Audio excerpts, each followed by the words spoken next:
Hi guys! This is Shell Spike and welcome back to my YouTube channel. Ayan, for today's vlog, excited ako magkwento dahil ako ay nag-travel. Diba? Hindi lang tayo puro trabaho, nag-travel din tayo guys, syempre. Ayan, so pumunta ako ng Belgium, diba? Naka-t-shirt ako ng Belgium. At dumiretso kami ng Amsterdam. Pero for today's video muna, mag-Belgium muna tayo kung ano yung mga napuntahan ko. Well, hindi naman siya mahabang bakasyon or mahabang trip. One day lang ako sa Belgium, one day lang din ako sa Amsterdam. Tara, samahan niyo ako!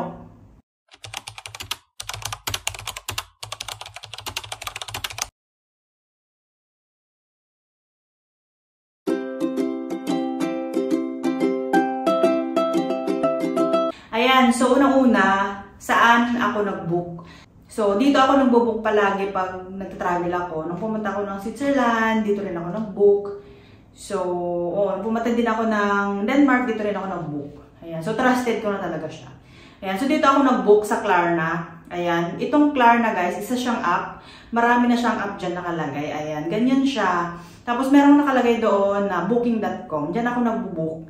So, sa Klarna guys, pag nag-book kayo, halimbawa, nag-book kayo ngayon, no? After 30 days nyo pa siya babayaran. Pag halimbawa, due date nyo na today, or yes, tomorrow, due date nyo na, pwede nyo siyang i-extend ng halimbawa 15 days, mag-add lang kayo ng 3 euro. Kung halimbawa wala pa kayong budget na ibayad, pwede kayong mag-extend. So, mag-add lang ng 3 euro or something ganyan. Pwede ring i-extend ng 30 days, ganyan. So, maganda siya guys. Kaya, hindi siya agad sa bulsa kung wala ka pang perang pang-book ng ticket. So, pwede ka mag-attend ng after 30 days, pag sumahod ka na, ganyan. So, nakakatuwa. Tapos, pwede nyo rin siyang i-split. For example, nag-book ka ng 250 euro. So, pwede mo siyang split into 3 months.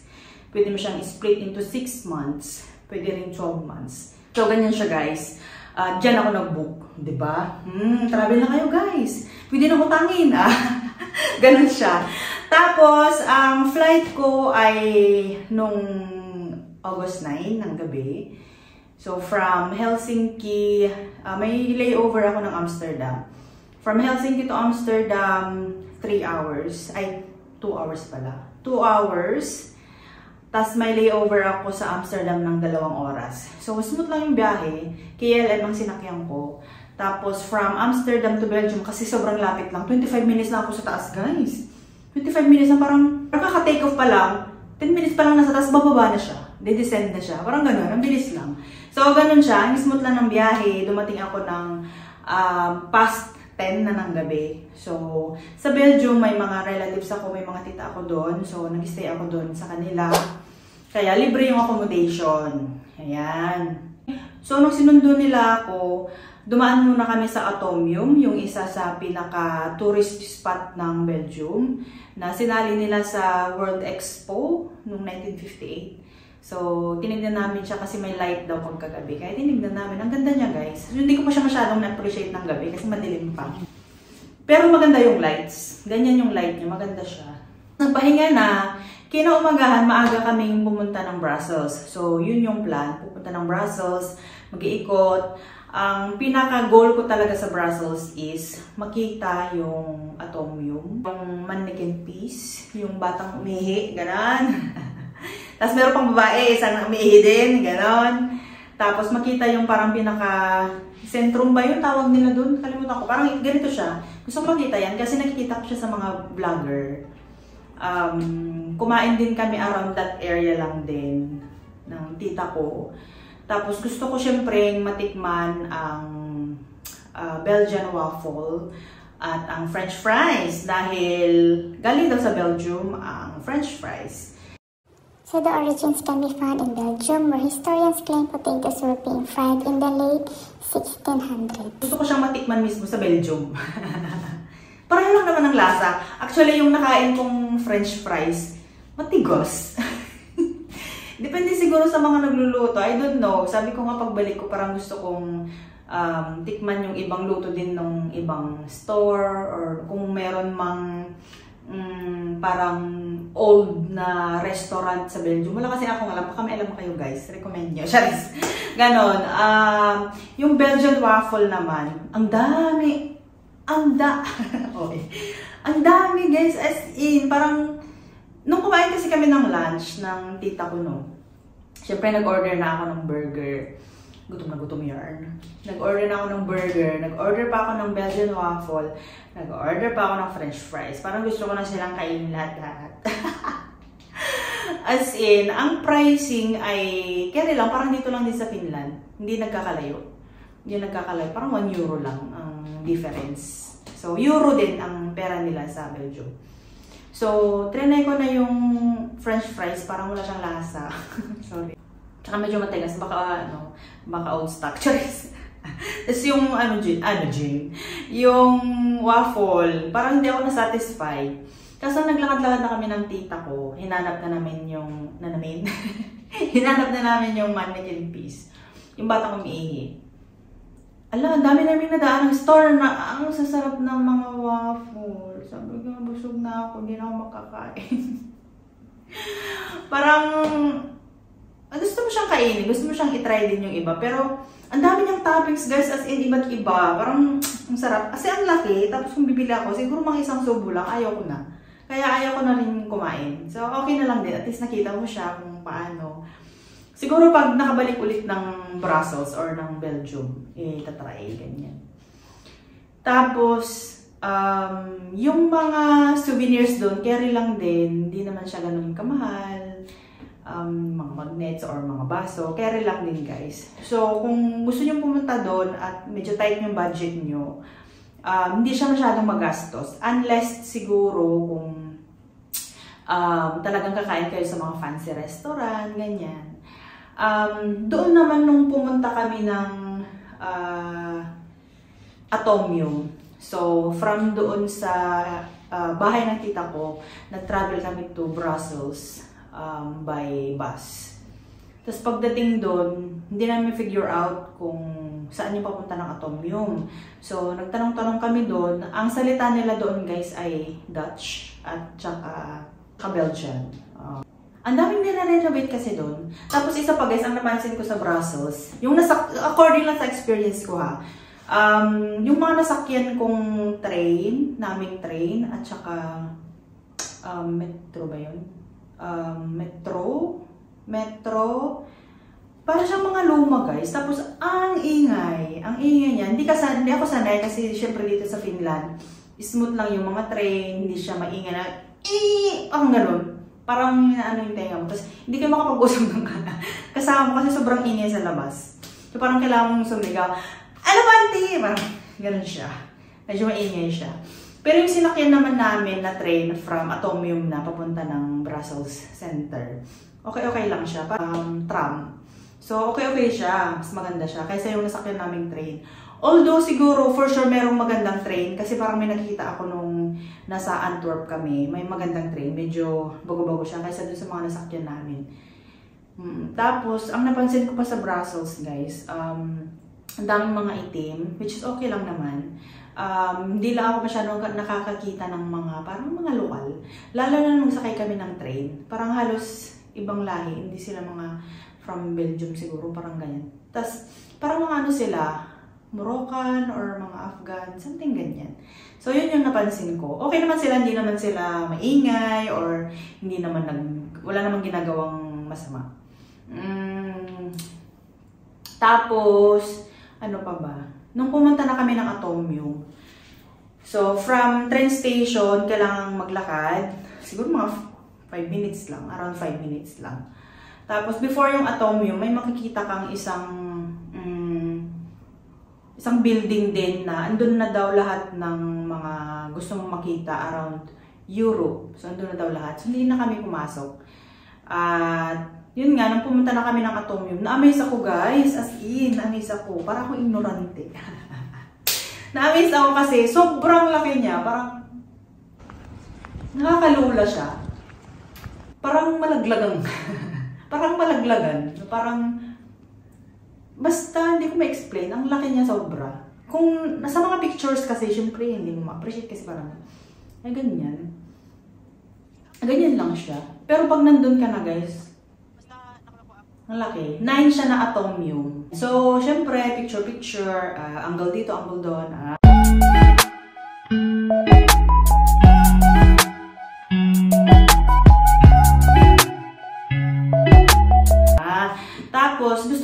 pumasok kasi may restaurant daw sa loob. Tapos nag-curious talaga ako sa kung anong itsura sa loob kasi before ako nag-travel, nanonood ako ng mga vlog.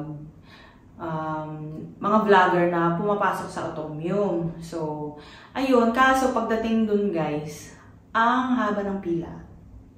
Ang haba ng pila. Tapos, one day lang ako dun. Kaya, sabi ko, kung papasok ako dun, parang konti na lang yung time para pasyal ng Brussels. Kasi after that, may mga plan pa kami ng tita ko. So, siguro next time, pag bumalik ako, gusto kong pumasok sa loob. Ang entrance fee ay 16 euro. So, ganito siya guys. Meron siyang level-level.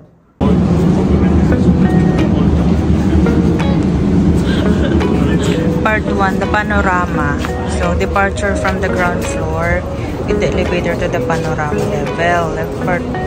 Part 2, the exhibitions.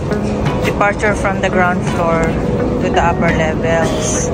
Permanent exhibition, temporary exhibition, viewpoint, pakyat, 80 steps, pababa, 167, open 365 days na may. Ila guys, oh my god. Tsaka ano yun? Wala nang oras. Pila ka pa lang. Oras na dyan. Wala nang oras. Maganda sana. Pero, ang laki niya talaga as in. Sobrang laki. Yan siya guys.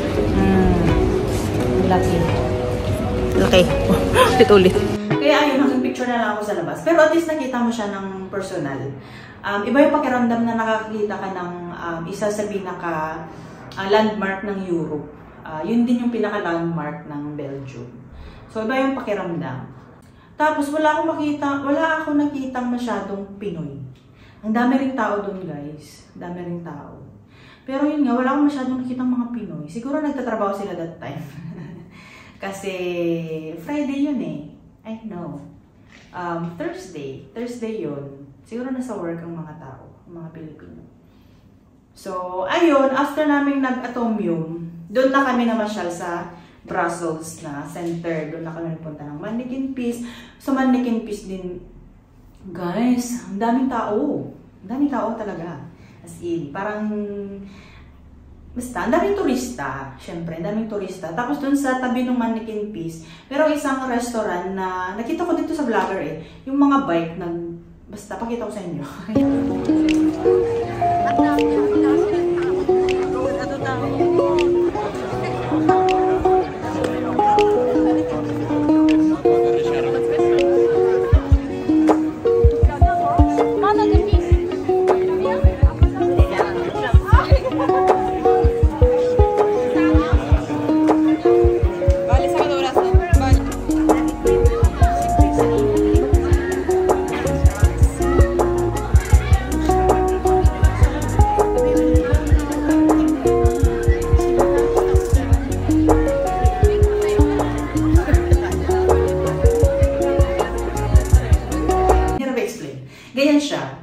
Ganyan siya. So sabi ko ay, ganito pala to, nasa tabi lang ng Manneken Pis.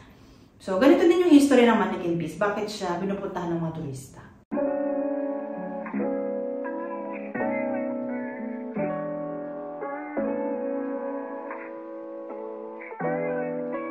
Ganyan. Tapos, after nyan, bumili na rin ako ng mga souvenirs. Kaya lang din yung mga souvenirs, guys. Tapos bumili na ako ng mga chocolates and yung basta chocolates na Belgian chocolate. Tapos may mga free taste din, gano'n. Tapos after naming mag-ikot-ikot sa loob, after naming mag-ikot-ikot sa center, so pumunta na kami ng Antwerp. Ang Antwerp, guys, ay isa sa pinakamalaki ding city ng Belgium. So parang ilang minutes ba siya? For 20 minutes? Yeah, from 20 to 30 minutes. From Brussels. Ang ganda din ng Antwerp, guys. Naglakad-lakad din kami ng mga tita ko. Kasi minute din namin yung isa pang kapatid ng tita ko. So, naglakad-lakad din kami ng Antwerp. Ang ganda din ng Antwerp, guys. Ang ganda ng walking street nila. Ang laki, ang haba. At saka, basta maganda, malawak din. Tapos yun, naglakad-lakad kami. Tapos may mga pinuntahan kaming mga building. May castles. May castle din. Basta maganda guys ang Antwerp. Pagka pumunta kayo ng Belgium, visit nyo din ang Antwerp. At saka marami pang ibang magagandang place ang Belgium. So sabi ko sa tita ko, for sure babalik ako ng Belgium kasi parang gusto ko pang mag-explore din around Belgium. So ayun siya guys.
Ang saya na makapunta ka sa isang lugar na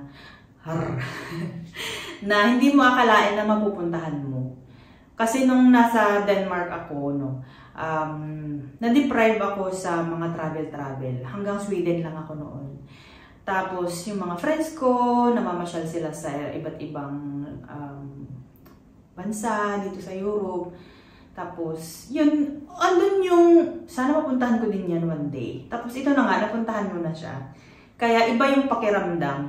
Sa mga gustong pumunta dito sa Finland at hindi pa sigurado kung Finland nga bang gusto nyo, or may mga nagsasabi sa akin Singapore, or gusto nilang yung iba gusto nilang mag-UK, mga hindi pa nakakapag-decide kung Finland nga ba.